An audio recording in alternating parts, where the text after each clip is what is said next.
thumbnail. I just love books. 2021, we can have some fun. Maybe we could run. I could be the one. Maybe you're the one. Hello, welcome. I feel like I'm sitting down to like teach a lecture online, but I'm not, but I kind of am. I'm going to go through the books I read in 2020. I know it's like nearly the end of January 2021, but I've not had a free access to this room for a long time. So I'm just gonna jump into it. The first book I read was The Ghostwriter by John Harwood. I read this for my Gender and Monstrosity Late Victorian module at university, back in the good old days when I was still a student. I loved this book. I found it really compelling. I enjoyed the writing style. There was stories within the stories. It was easy to follow. I was constantly wanting to find out what happened. The ending was like very open to interpretation, and I'm not sure how I felt about it. It sort of felt like it undercut all of the expectations that you had for the novel, and maybe that was intentional, but for like a sort of a nice non-academic read, that kind of annoyed me. But it was really cool to discuss in seminars, and yeah, I really enjoyed it. The Ghostwriter, John Harwood, and I gave this 3 stars. The next book I read was The Little Stranger by Sarah Waters. This was my first Sarah Waters novel, and I wanted to read more. Again, I read this for the same Gender and Monstrosity module.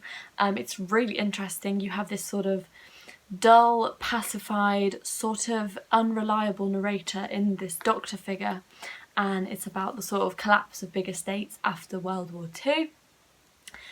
And it was spooky, eerie, terrifying, really well written.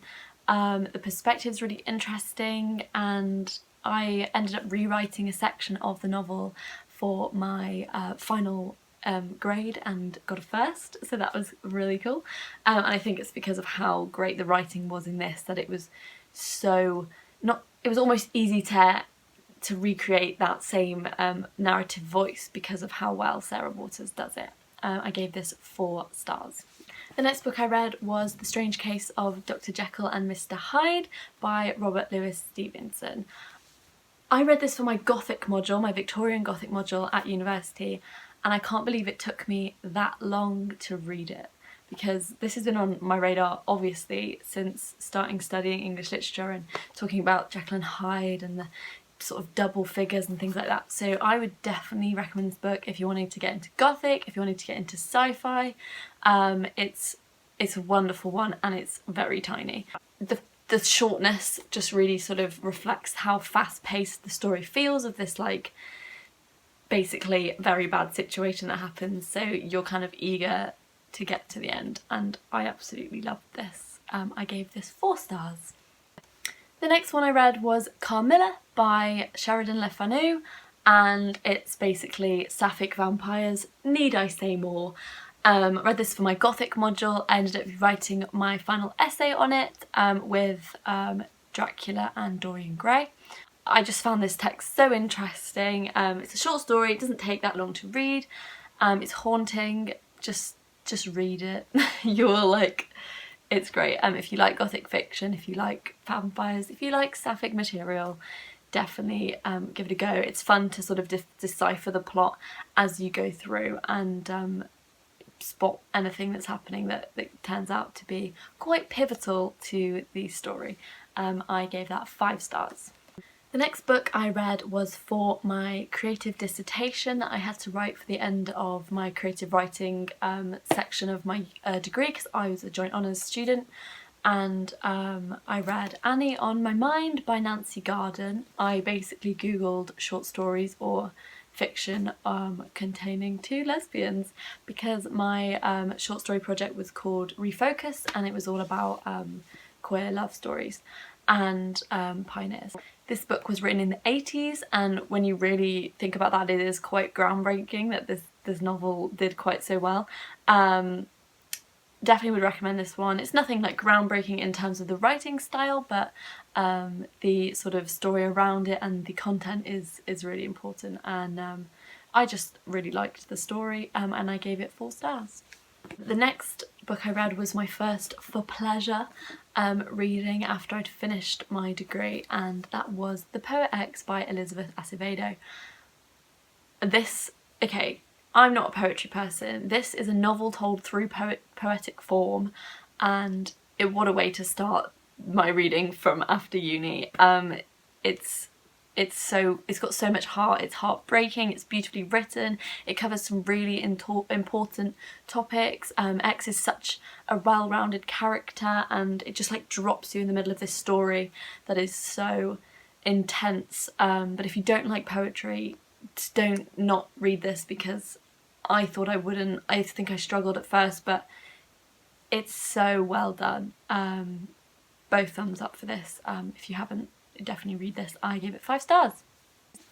The next book I read was my first dabble into non-fiction for a while, and that was Everything I Know About Love by Dolly Alderton. It's a really interesting book. It's a memoir about her sort of early life to her late 20s, and the mistakes she makes and the decisions that she makes, and it's just a really inspiring book of how you can make wrong decisions and you can mess up your life, but it's okay, because you can learn from those things.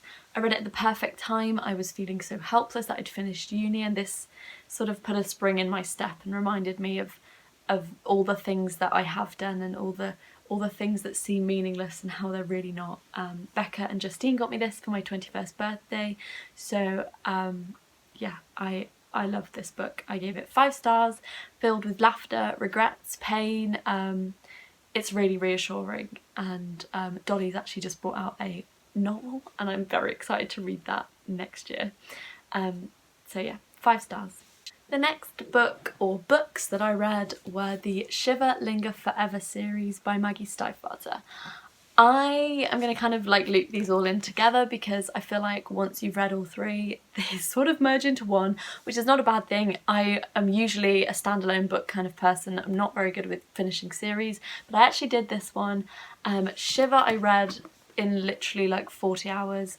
I was obsessed, wanted to know what happened, was really excited. And then Linger, we kind of get these new characters that are really like endearing, and I really liked their storyline. And then in with Forever, altogether it was just like a lot of a lot of werewolf. I got these when I was like 14 and I never read them, so I kind of think I would have loved them when I read them if I had then. You know, it was fun, it was exciting, the characters were well developed, the story, the voices were really good. It's just not something that I would be urgent to reread, but I did enjoy delving into some, you know, teen werewolf goodness. I gave them as a whole 3 stars. I would recommend it, but I wouldn't be mad if nobody liked it. The next book I read was The Familiars by Stacey Halls.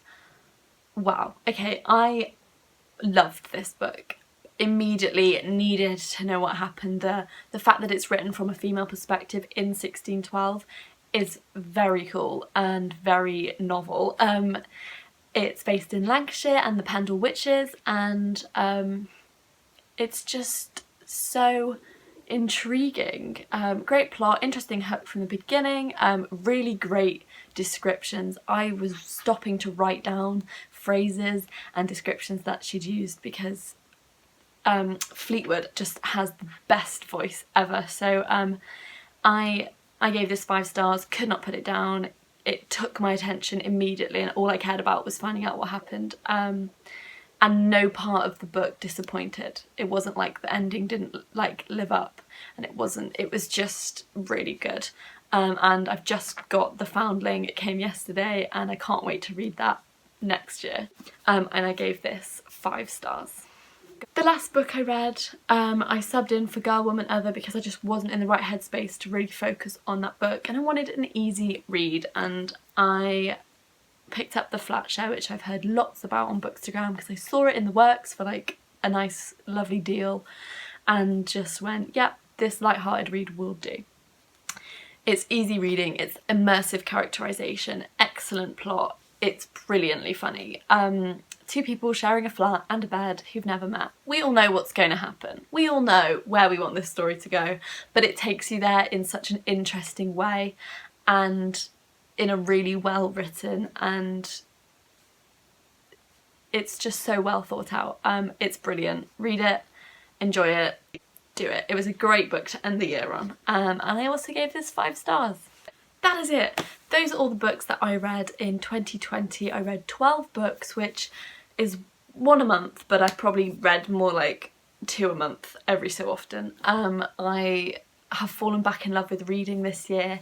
To be honest, despite being an English Lit student, I'd fallen off the reading bandwagon years ago and was really struggling to get through uni texts without synopses and films and asking people what happened and just understanding what had happened because of what we were learning about in lectures. So to actually be in a place where I'm excited about reading for pleasure and in an academic sense is amazing, and I just love books. So those books I read 12, and I really want to read 25 in 2021. So from me and my books, goodbye.